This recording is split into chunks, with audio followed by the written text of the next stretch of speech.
नमस्कार साथियों, स्वागत है आप सभी लोगों का RW टेक परिवार पर। उम्मीद करता हूँ आप सभी लोग स्वस्थ होंगे, मस्त होंगे, व्यस्त होंगे। दोस्तों, 1 जनवरी 2026 से भारतीय सरकार ने, जो सेंट्रल गवर्नमेंट है, उन्होंने बोला है कि हम लोग 8th पे कमीशन आप लोगों का शुरू करने जा रहे हैं। उनके लिए इन्होंने एक कमेटी बिठाई है और वो कमेटी आप लोगों को बताएगी कि कितना गुना सैलरी बढ़नी चाहिए या फिर उस कमेटी का रिजल्ट क्या होना चाहिए।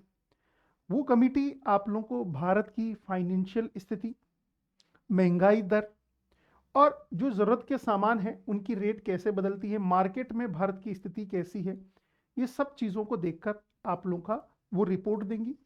और वो रिपोर्ट देंगी आप लोगों की मई 2027 में, मतलब अर्थात अगले साल आप लोगों का वो रिपोर्ट देंगी। काफ़ी सारी भ्रम की स्थितियां हैं कि सैलरी कितनी बढ़ेगी, क्योंकि बढ़नी तो तय है। अब कितनी बढ़ेगी, क्या बढ़ेगी, फलाना बढ़ेगी, ढीमका बढ़ेगी, तो ये जितना भी आप लोगों का है उस कन्फ्यूज़न को दूर करने के लिए मैं आप लोगों को यहाँ पर एक कुछ चीज़ें, फैक्ट्स बताने वाला हूँ। पहली बात ये है, ये पे कमीशन होता क्या है। भारत सरकार अपने अलग अलग लेवल के कर्मचारियों को या अलग अलग ग्रेड के कर्मचारियों को अलग अलग तनख्वाह प्रदान करती है और उस तनख्वाह के जो स्लॉट्स होते हैं उनको बोलते हैं हम लोग पे मैट्रिक्स।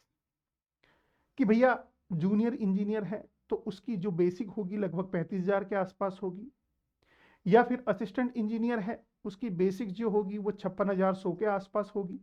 यस और no? तो ये अलग अलग आप लोगों की बेसिक होती है। इसका मतलब ये नहीं है इनको इतनी सैलरी मिलती है, सैलरी से ज़्यादा होती है, बट बेसिक पर ही पूरा खेल है। जो कहानी है वो एक्चुअली बेसिक के ऊपर ही है।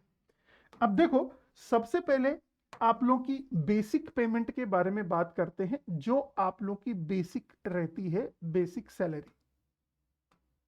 बेसिक सैलरी मान लेते हैं किसी की बेसिक सैलरी है 50,000 रुपये। ध्यान से सुनना इस चीज को, 50,000 रुपये। ये अभी की बात कर रहे हैं, मतलब 7th पे कमीशन की। कितने की? 7th पे कमीशन की। अकाउंट में कितनी आएगी उसकी बात कर रहा हूं मैं। बेसिक सैलरी है किसी की 50,000 रुपये, फिक्स है।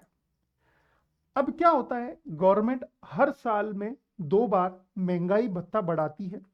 कभी 3% बढ़ाती है, कभी 4% बढ़ाती है, क्योंकि हर साल सैलरी बढ़ाने का चांसेस तो नहीं होता है, भाई नहीं कर दो, स्लॉट में कर दो। तो क्या होता है, हर 10 साल में सैलरी रिवाइज होती है।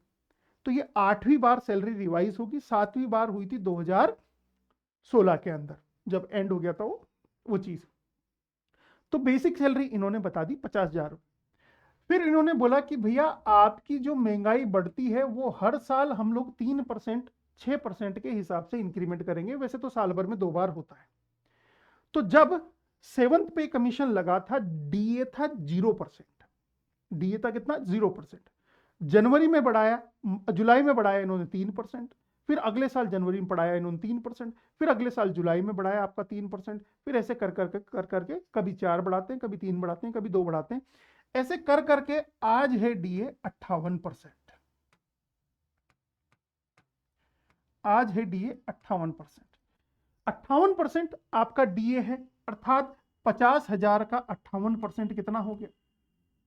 अब 50,000 का 25% तो कितना हो गया? 25,000 रुपये हो गया। 50% 25,000 रुपये। यस और नो? और 1% हो गया इसका कितना? 500 रुपये। तो 8% हो गया आप लोगों का 500 गुणा 4, 4,000 रुपये। तो ये 29,000 रुपये आप लोगों का हो गया टोटल, ओवरऑल 29,000 रुपये। कितना हो गया? 29,000 रुपीज। क्लियर है आप लोगों का? तो आप लोग बोलेंगे यस सर।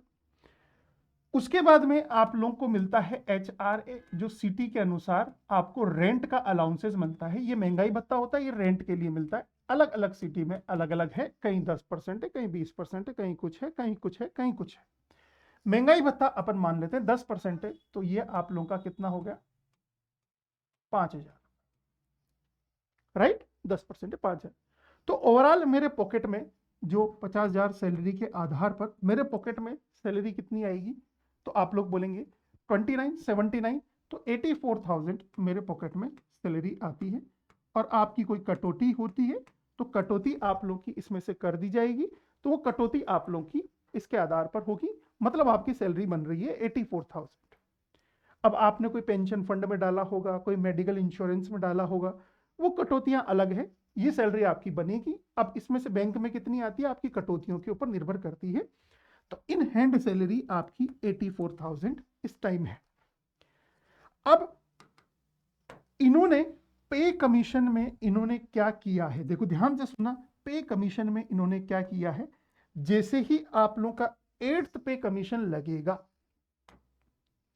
जैसे ही आप लोगों का 8th पे कमीशन लगेगा,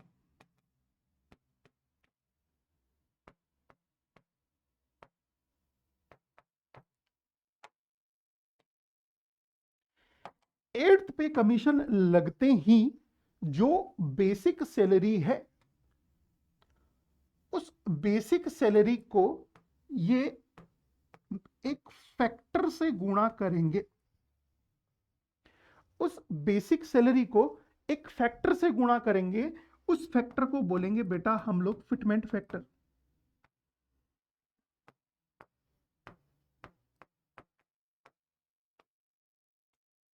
वो सारी स्टडी वो 1.5 साल तक वही स्टडी करेंगे।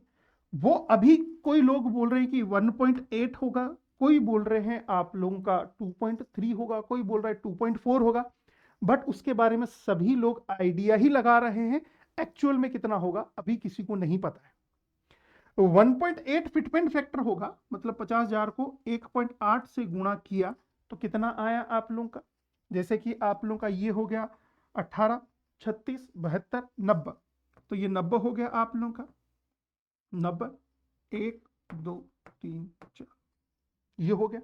तो यहां से आप लोग का 90,000 रुपए आप लोग की बेसिक सैलरी अब हो गई, फॉर एग्जाम्पल के तौर पर। ठीक है, अब बेसिक हो गई।